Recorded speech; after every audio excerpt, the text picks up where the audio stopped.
Hello, my friends. Life is funny, isn't it? We imagine ourselves gliding through it like dancers on a stage, poised, elegant, in control. But sometimes life feels less like a graceful dance and more like a clumsy drama. One moment we are calm, and the next, bam, we snap at someone we love and regret it instantly. We forget an important promise and the relationship strains. We rush through our work and the project falls apart in our hands. These are the moments when grace slips through our fingers, leaving us with the mess to clean up and the silence to sit in. Here in the Petal Pages, we often talk about how to find calm and softness in the middle of all that chaos. And today, I want to share with you a little art that can change the way you live every single moment. That art is grace. Grace is not a forced smile or trying too hard to look perfect. Grace is not only for ballerinas floating on stage or monks who never frown. Grace is for you and for me. It is the quiet music that can turn our everyday stumbles into a kind of dance. Take the gardener. He doesn't think, now I must be graceful. He simply waters his plants. His hat is crooked. His shoes are muddy. His hands are wrinkled, and yet watch the way he touches a leaf, as if whispering to it. Watch how he trims a branch, not in a hurry, not carelessly, but with respect. His flowers bloom not just because of water and sunlight, but because of the gentleness in his touch. Or the student. We have all been here, head heavy with dread, groaning at the sight of textbooks. One way is to flop onto the bed and complain. Another way is to open the same book with quiet focus, to let even the act of highlighting a line be slow and steady. That is grace in learning. Not quick genius, but patient effort that turns frustration into calm. Look at the office worker.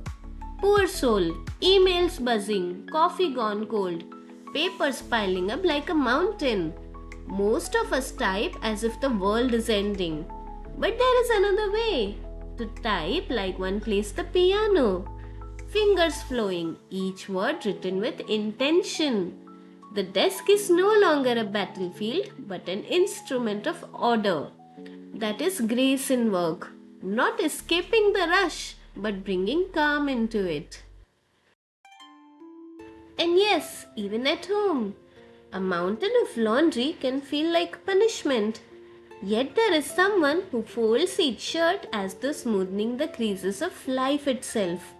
She turns chores into a quiet dance.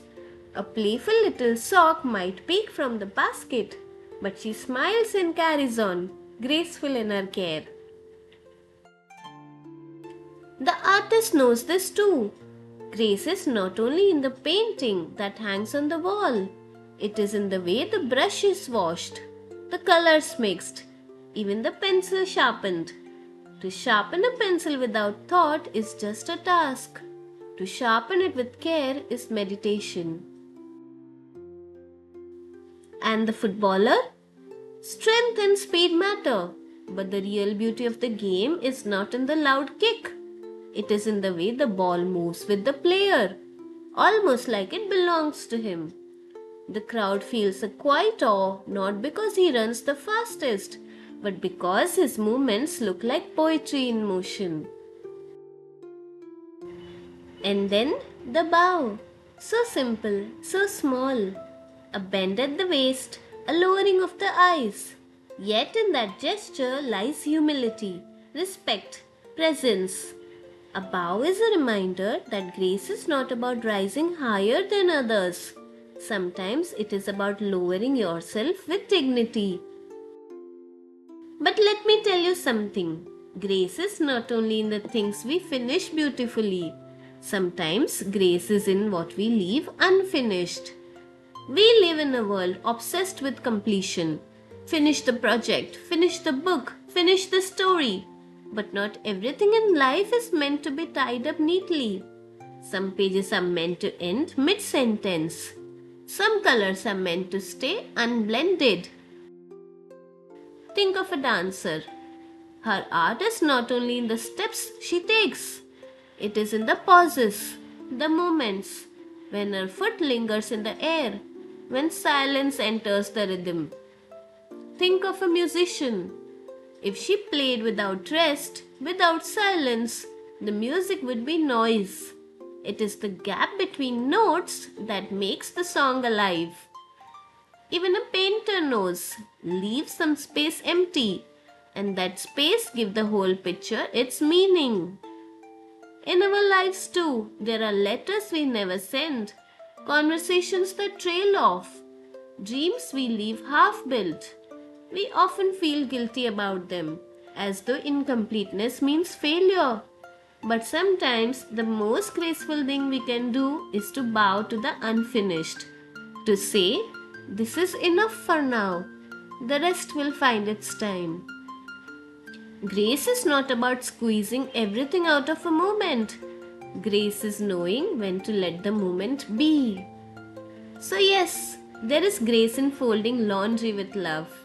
There is grace in sharpening a pencil with care. And there is also grace in putting the pen down, leaving the page unfinished, and trusting that silence too is a part of the masterpiece. Now you might ask, why does this matter? Why bother with grace when the world is noisy, busy, unfair? Because grace is not decoration. Grace is strength in disguise. A person who can act with grace even when life is messy cannot be broken. You may say the wrong words, miss a deadline, or forget something important. But if you meet these moments with steadiness and a soft smile, you have already turned trouble into art. Every action you take is karma. Every karma is a brush stroke. With anger, you make rough marks. With care, you draw patterns. With grace, you turn the whole canvas of your life into something beautiful. So fold the laundry like a dance. Write the email like a small poem. Move like the river flowing around stones. Bow to the world with humility. Drink your tea as if it were a warm sip of peace itself. And watch how life changes. Because grace does not mean you will never fall. Grace means even in falling, you land like a feather. My friends, may your day be filled with these small acts of grace. May your life become not just a list of things done, but a story told beautifully. And if this story touched you, stay here with me in the petal pages. Let's keep turning more pages together, one gentle act at a time. Thank you.